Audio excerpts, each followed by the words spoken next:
আসসালামাইকুম আপু, আমরা ইতিমধ্যে জানতে পারলাম যে বৈষম্য বিরোধী আন্দোলনে আপনার ভাই পায়ে গুলিবিদ্ধ হয়ে তার পায়ে বর্তমান খুব করুণ পরিস্থিতি। আসলে কি অবস্থায় আছেন আপনার ভাই, একটু জানাবেন। অবস্থা ওর পা দুনো পাও এগুলো লাগছে। এক পাওয়ারটা বাইরে গেছে, আরেক পাওয়ারটা গর্ত হয়ে গেছে।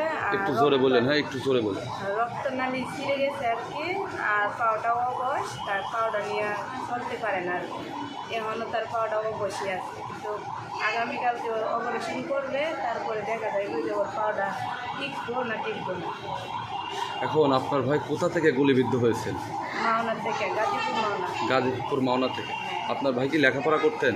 না না, চাকরি করতাম। চাকরি করতেন, রাস্তা দিয়ে যাওয়ার পথে তার পায়ে গুলিবিদ্ধ হয়।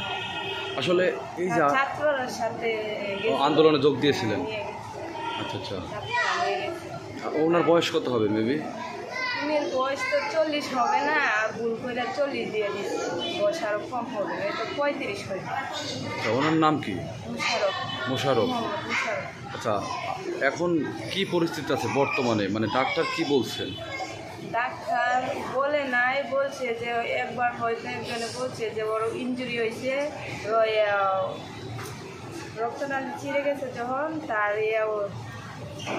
কি জানি একটা বলছিল, আমার সঠিকটা মনে নাই, কিন্তু অপারেশনের পরে তার সিদ্ধান্ত দিবে আমাকে। আপনারা এই মুহূর্তে যখন এই মেডিকেলে আছেন, আপনারা কি কি ট্রিটমেন্ট পাচ্ছেন বা ভালো উন্নত মানের ট্রিটমেন্ট পাচ্ছেন কিনা? এই আপনার ভাই যেহেতু আপনার আন্দোলনে শহীদ, মানে এক পায়ে তার অকেজই হয়ে গেছে, তো সেই সুবাদে মেডিকেল থেকে কতটুকু সাপোর্ট পাচ্ছেন বা কী ধরনের সহযোগিতা পাচ্ছেন?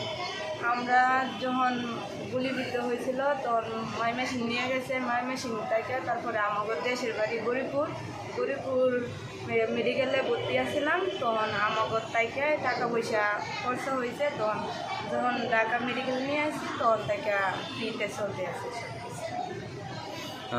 আপনার ভাই, আপনি আসলে আশাবাদী কিনা যে আপনার ভাই সুস্থ হবে কিনা? হ্যাঁ, ইনশাল্লাহ দোয়া করেন যে হ্যাঁ সুস্থ হওয়ার সম্ভাবনা আছে। সুস্থ হওয়ার সম্ভাবনা আছে। মানে এখন পায়ের বর্তমানের পরিস্থিতিটা কি আসলে? পায়ের বর্তমানে পরিস্থিতি, ওর পায়ের এন থেকে এদিকে তো হ্যাঁ সুস্থই, কিন্তু ওর এন থেকে এটা ওর লড়াইতে পারে না।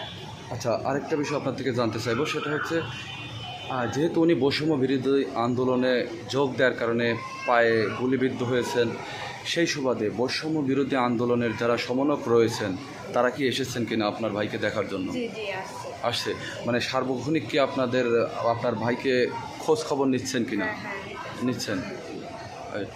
ঠিক আছে। আপনাদের গ্রামের বাড়িটা কোথায় যদি একটু বলতেন? গরিপুর শালিহর। মানে ময়মনসিংহ। ময়মনসিংহ থেকে গরিপুর থেকে শালিহর, গ্রাম শালিহর। আচ্ছা, থ্যাংক ইউ। Thank you.